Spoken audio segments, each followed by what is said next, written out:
Welcome to the Living Myth podcast with Michael Meade, where the shifting, changing world is looked at from a mythic perspective.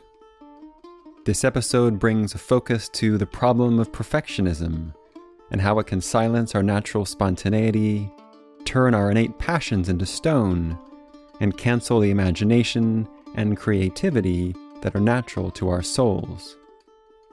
Meade uses an old tale to show how the quest for perfection is a hopeless endeavor that operates as a kind of spell that continuously leads us away from our deeper sense of self and soul and prevents us from finding a genuine sense of self-worth.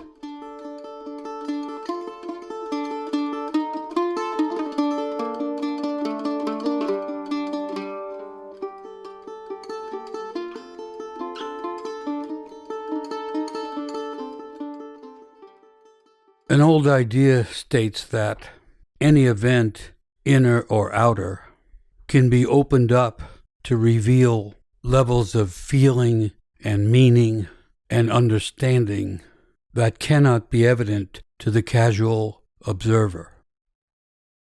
So what I want to speak about began in a modern grocery store where I was looking for flowers to bring to a social occasion.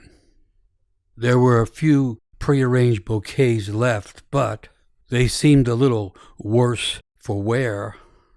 After some disappointment and confusion, I decided to select 3 bunches of unarranged flowers that I hoped to be able to combine. When I got to the checkout counter, the young woman kindly asked if I had found everything okay.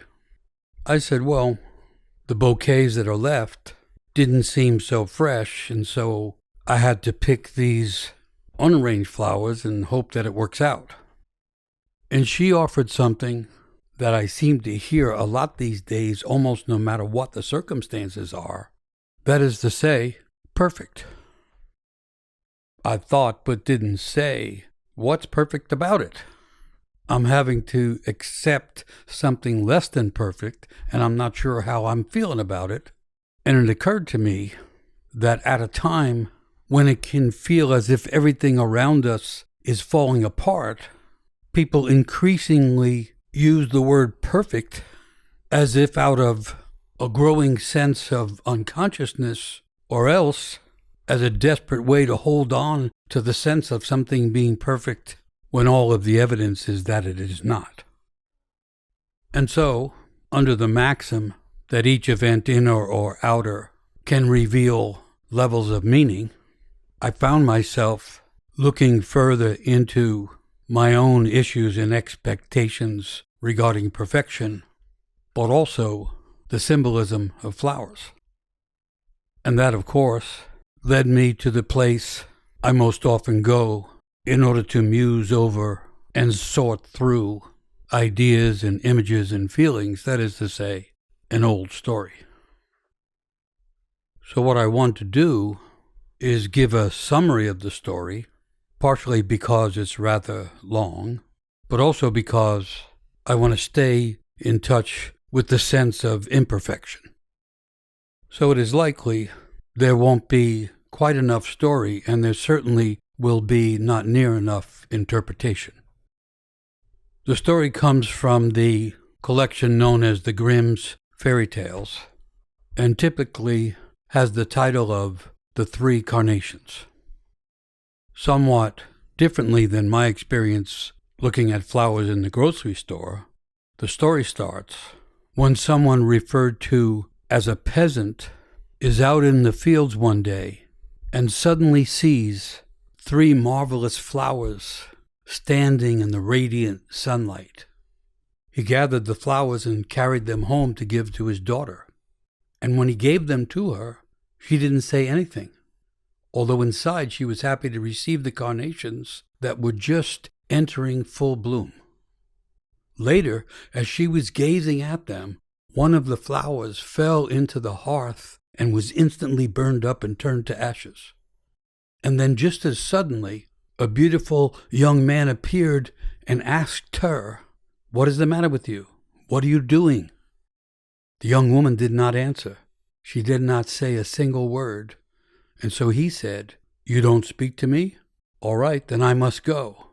But you can find me near the stones of the whole world."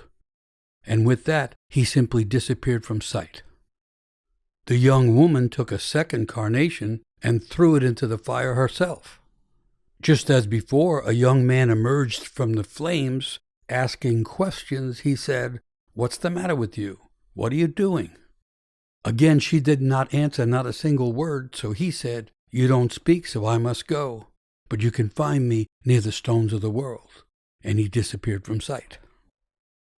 Of course, in stories, things often happen in threes, and so the young woman took the last carnation and cast it into the fire, and a third young man appeared. He asked the same questions as had been asked before, and when he received no answer, he disappeared as well. And the young woman now became truly sad, for something about the quality of the third young man appearing from the ashes in the fire caused her to have a feeling of love. Not long after that, the young woman decided to leave her father's house and go out and seek the stones of the world. Eventually, she happened to arrive at a place where there were 3 tall stones standing by a river, and feeling tired and all alone, she fell on the ground and began to cry. No sooner did she cry than one of the stones opened up, and that third young man who had been in the fire came out and asked, "Why are you crying?" Once again, she did not answer, but simply continued to cry. So he said, "Don't be too sad. Go to the manor house that is nearby and ask the mistress there to take you on as a maid." The young woman went to the manor, was taken on as a maid, and she worked hard and became the favorite of the mistress. And that caused the other maids to become jealous and envious of her, and so they told the mistress that the young woman claimed that she could clean all the dirty linen of the entire realm in one day by herself. The young woman, when questioned, insisted that she had said no such thing, but the mistress had already been affected by the accusations, and so the young woman had to clean all the laundry of the realm in a single day, or else leave the area immediately.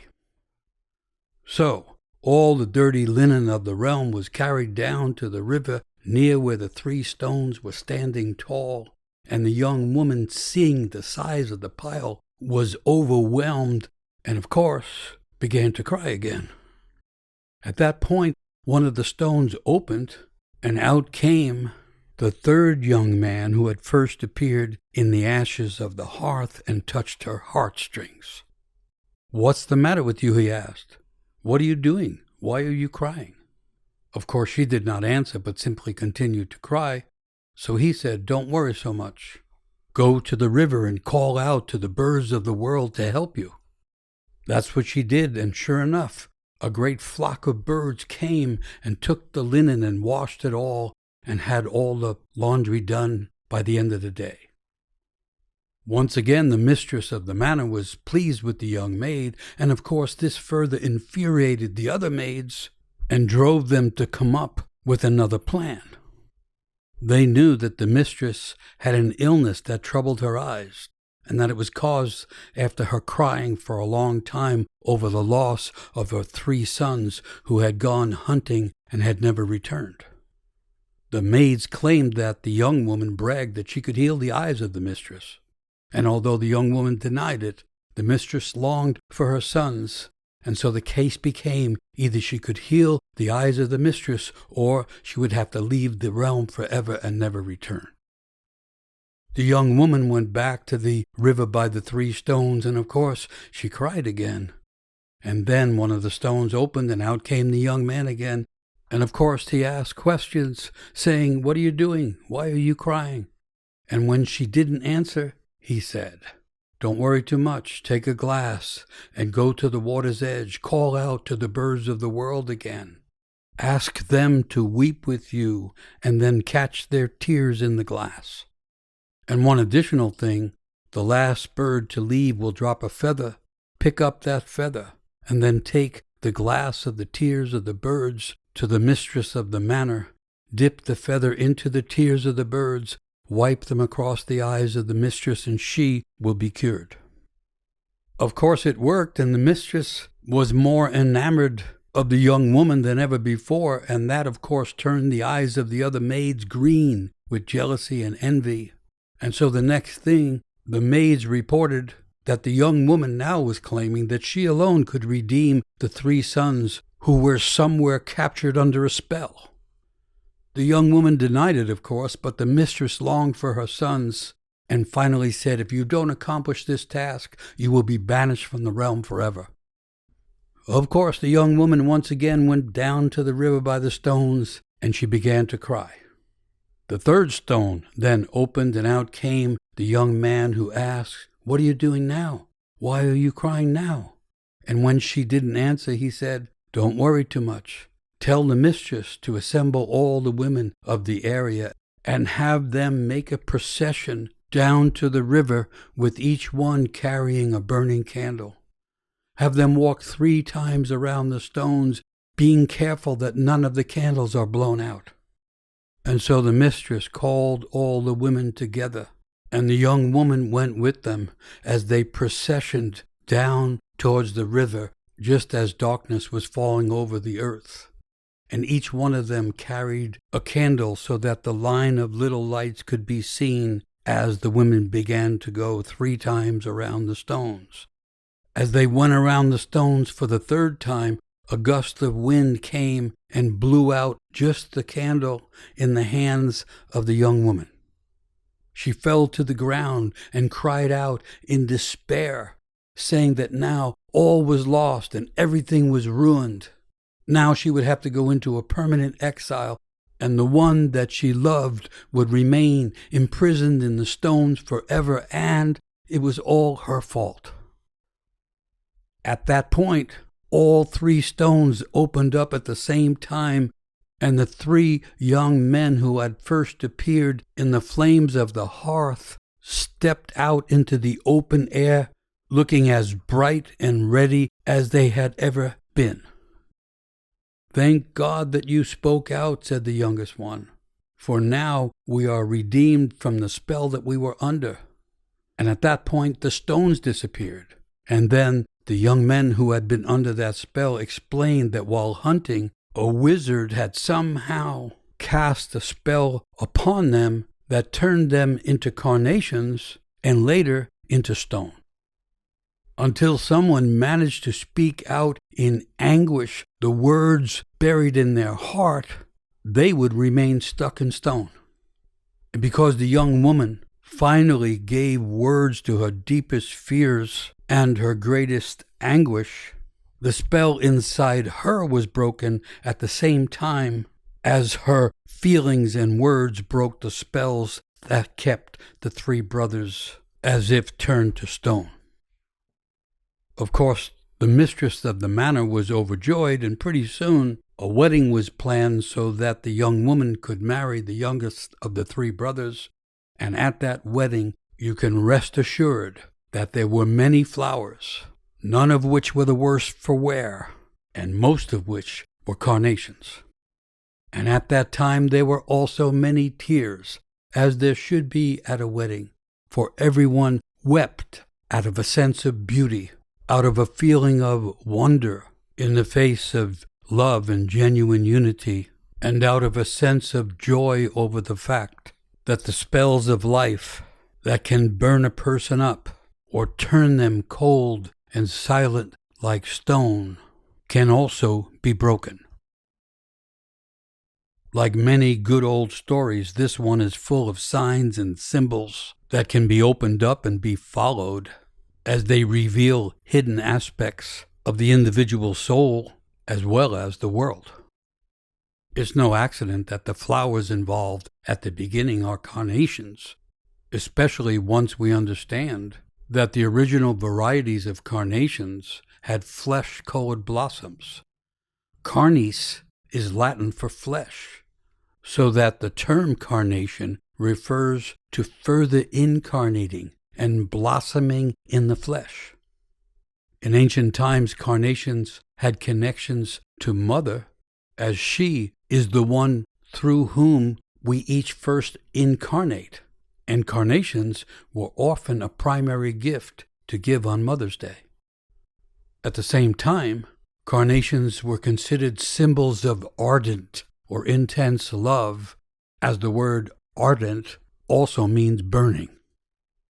The carnations in the story, which are first gathered because they are flowers just going into bloom, like the young woman herself, and when they burn to ashes in the fire, they transform into young men, and in this case, those three young men ask essential questions such as, "What's the matter with you? What are you doing?"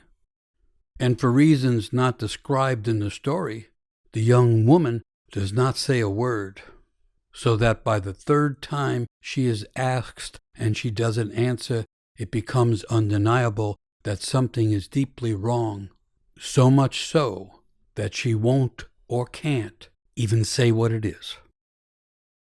The old fairy tale has similarities to the myth of Parsifal, in the sense that a young person witnesses a wonder but does not ask what it means, and therefore it all disappears.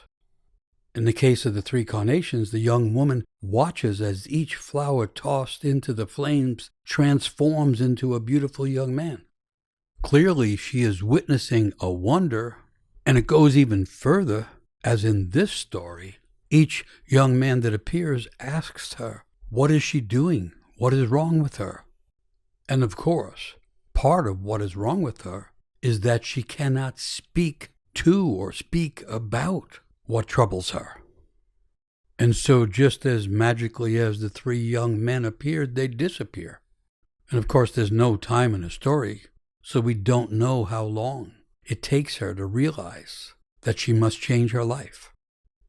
On one hand, she feels more alone than ever, but on the other hand, she has received some guidance in the form of the suggestion that she must leave and go searching for the stones of the world, or else she will remain in her own stone-like shape. It's no accident that stones would be a major symbol in a story, because for ancient people, stones had to do with slow stories, with deep memories, with bone memories, and with the ancient sense that each person is a story unfolding into the world from within their soul. It turns out that stones and bones and minerals have to do with meaningful communications and with the beginning of language. Even now, most people are communicating throughout the day through cell phones, which cannot work unless they have a certain little bit of stone or mineral in them. And of course, there are many levels of communication, and beneath all the surface chatter of the world, each person, whether they are willing to admit it or not, finds that they are in a struggle with inner conflicts that go back to early life experiences and traumas. It turns out that a key part of each person's awakening and growth requires that issues that we could not deal with when we were young and vulnerable must be brought back to consciousness and must find some sense of healing, or else we remain trapped in family spells, no matter how far it might appear we have risen in collective life.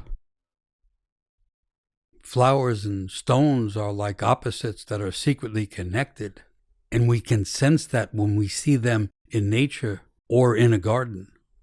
That which tries to incarnate and become more truly known through us must be embodied and must become more conscious, or else we can become petrified. In that sense, vitality and numbness, captivity and creativity, eros and alienation are always at issue when it comes to the human heart and soul. In the wisdom of language, the word hearth and heart are deeply connected. Drop the H off the end of hearth and you have heart. And the beginning action of this story involves both a hearth and a heart. And the fire in that hearth can be seen as the alchemical flames and heated emotions that can range from warm, continuous interest to emotional concentration and also to burning passions. The young woman burns up the flowers, at first accidentally and then intentionally. And although seemingly destructive, it is that burning that leads eventually to her leaving home and going out to seek the stones of the world and find her natural connections with the birds of spirit, as well as to the power of eros and connection and love. Seen from more of a distance, it becomes clear that the realm of the father, as well as that of the mistress mother, have both been affected by forces that turn young people to silence and even to stone.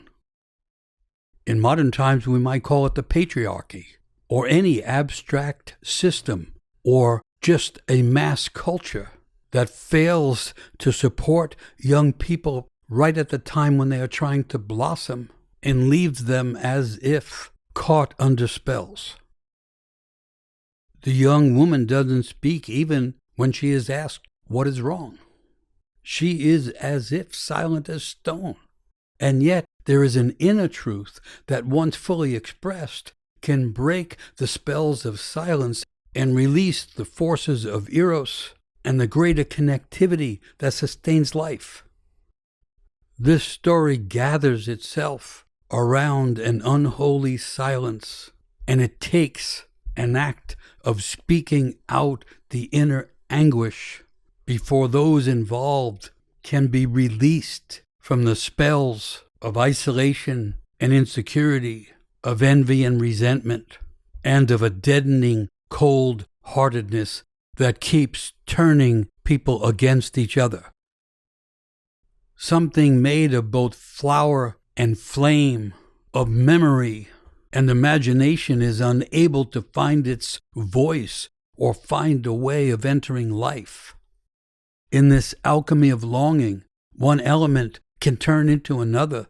The flowers of nature turn into fire and ashes, and the ashes turn into stone, and eventually that which is stone-hearted must speak.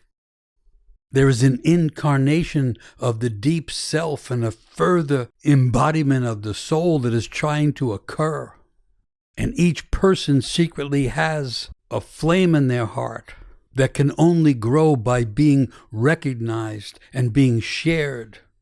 And at the same time, each person has wounds that occurred early on that can keep us separate from ourselves as well as separate from others, as we become either bottled up or shut down, and can repeatedly lose the vitality and spontaneity that come from the genuine expression of deep emotions. Genuine stories are made from threads of meaning, and this story has many threads that, when elucidated, can lead us to deeper understandings of where we become stuck in life and how awakening can change not just us but also the world. But the reason I think that the story came to me this time connects to the sense of perfectionism that can be seen in the story and that appears to intensify when our lives need to transform and when the world around us is changing. As I suggested at the beginning, it seems that when everything around us is about to fall apart, perfectionism becomes more widespread, afflicting countless lives with a host of harmful physical, emotional, and spiritual results. Like the young woman at the beginning of the tale, perfectionists commonly report feelings of being anxious, confused, and emotionally drained before a new task is even begun, because their inner standards are beyond the reach of reason. Perfectionists can strain compulsively and relentlessly toward impossible goals and measure their worth in terms of their productivity and achievements. Never feeling that their efforts are enough, they become unable to achieve a sense of satisfaction because what they do is inevitably insufficiently good to warrant that feeling of inner wholeness and worthiness. Perfectionism can be paradoxical in the sense that it either fosters an intense egotism that causes us to think that we are better than others, or it plunges us into feelings of inferiority and inadequacy, or we can go from one to the other. The quest for perfection is a hopeless endeavor. I say that because the word perfect means to go through the form, so that if something were to become perfect, if we were to become perfect, we would be, in a sense, dead. Trying to be perfect turns out to be a foolproof strategy for sustaining a sense of personal inadequacy that repeatedly leads to guilt and shame, not just to self-denial, but also to self-loathing. Perfectionism continuously leads us away from a deeper sense of self and soul, and from the natural human condition of having early life wounds that need to become more conscious so that they can become healed. Simply put, no one is perfect. Yet at the same time, each person is unique, and the uniqueness of each person involves genuine giftedness, but also involves inevitable woundedness. Inevitably, perfectionism kills off our natural spontaneity, turns our innate passions into stone, and will cancel the imagination and creativity that are natural to our souls. Typically, old stories do not name the emotions that the characters in the stories are experiencing, nor do they try to diagnose the nature of the problems that make the story meaningful. It is our job as listeners to provide the emotions and seek to understand the nature of the problems. So when I put myself in the position of the young woman experiencing the transformation of the flowers into the beautiful young men, and being unable to answer their questions or even speak a word, it strikes me that we could be in the area of perfectionism where self-doubt, self-criticism, and a kind of alienation from self is present. One explanation would be that she can't speak for herself, implying that she's not good enough. She can't fully feel the emotions that are invoked by the experience, which, if they were allowed to be present, could connect her to her instinctive longings, to the passions that might be engendered, and to the young men who can suddenly appear but then also disappear. It could even be said that meaningful things slip through her fingers, and that her own blossoming is held back by her inner distance and silence from her own self and the paralyzed silence it produces. Modern psychological studies indicate that people who struggle with the sense of self-worth can be more at risk for suffering perfectionism. Without a strong sense of self and self-worth, we are more likely to beat ourselves up for even the smallest of mistakes.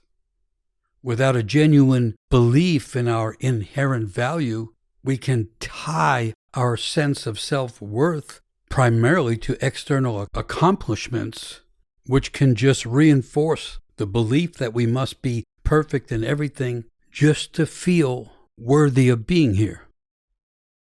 As one study puts it, at its core, perfectionism is about believing that you must be absolutely perfect to be good or even acceptable, and therefore you cannot make mistakes.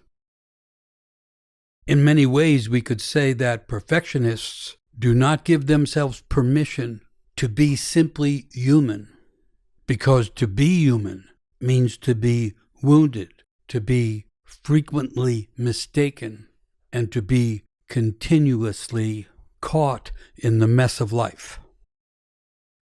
Once again, The story is fashioned in such a way that it can provoke different feelings in different people, and it can invoke a variety of complexes depending on who is allowing the story to affect them. The spells in one family can cause the children to feel a great pressure to perform flawlessly and achieve at very high standards.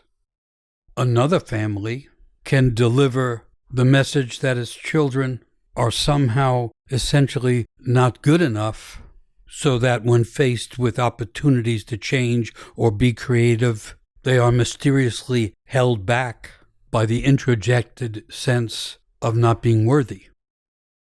Either way, a person can wind up carrying dysfunctional ways of thinking or perceiving themselves. Perfectionists are frequently victims of what can be termed the tyranny of the shoulds. An inside voice keeps pronouncing I should statements such as, I should be a perfect parent or spouse. I should never get angry. I should always do the right thing. I should always know the right answer or else keep silent. Unfortunately, in modern mass societies, and especially in the area of social media, people become overexposed to ideal images of what they should or could be like, thus further fueling internal needs to appear perfect. The resulting pressures, particularly on young people, can be overwhelming and ultimately self-defeating. Another aspect of perfectionism is that it blocks compassion. For compassion literally means to suffer with. And suffering with implies not just that there are imperfections, but also there are wounds that are the source of the suffering. Sadly, the presence of perfectionism can cause a tendency to avoid all forms of suffering, which makes it deeply difficult for a person to engage with their own inner suffering. It turns out that accepting our own sense of being wounded early on allows us to accept our other imperfections, and not only that, but it allows us to become compassionate with ourselves. And it is only when we become compassionate with ourselves that we can truly learn to have compassion for others. To me, that becomes more important now because we are living through a time of intense polarization that comes from a loss of soul and that leads to a lack of compassion. It may seem unbelievable, but there are groups, both political and religious, who are promoting a war on empathy. And of course, the only way to get into such an extremely divisive and punishing position is to deny their own wounds, but also to have a perfectionistic sense of being superior to others. As Voltaire is believed to have said, perfection is the enemy of the good. And I'm adding that it's the enemy of the compassionate and also the enemy of the imaginative. The young woman in the story of the three carnations has intense passions within her, but she cannot convert them into words, much less into conscious feelings or answers to essential questions. She cannot make what she feels completely conscious or fully human, and thus the spell of silence, where words that she could express would help everyone involved. In a sense, she must either fade into the ashes at home as a kind of failed Cinderella, or else seek for a place that is so different from where she began as to be so distant as the stones of the world. In other words, an expansion of soul that goes far beyond the personal must be undertaken. Like the carnations just coming into bloom at the beginning of the story, the young woman can become the agent of change for an entire realm. In order to do so, she must take the risk of following her longings. She must learn to serve something greater than herself, and that will inevitably bring to the surface the inner feelings of being unable and unworthy, and yet that cannot be the end of the tale. The amazing thing about real stories is that they speak to each person individually.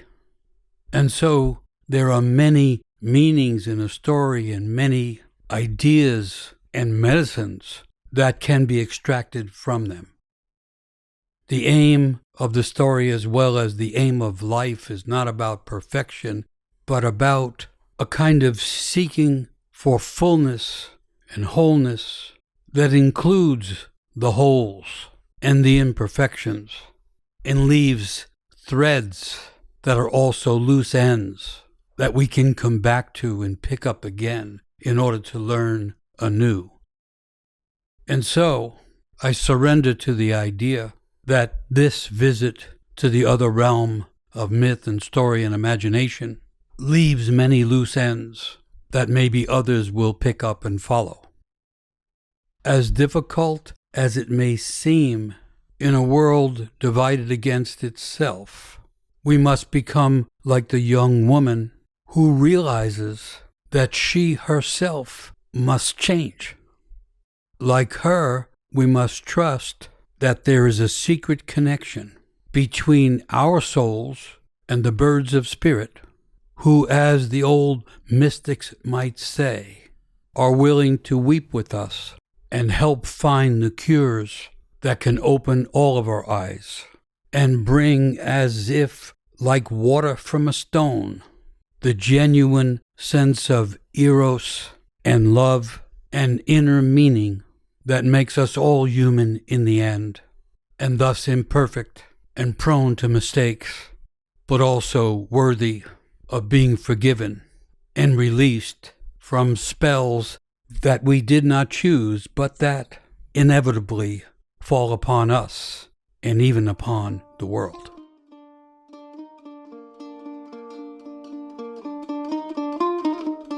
Thank you for listening to and supporting Living Myth.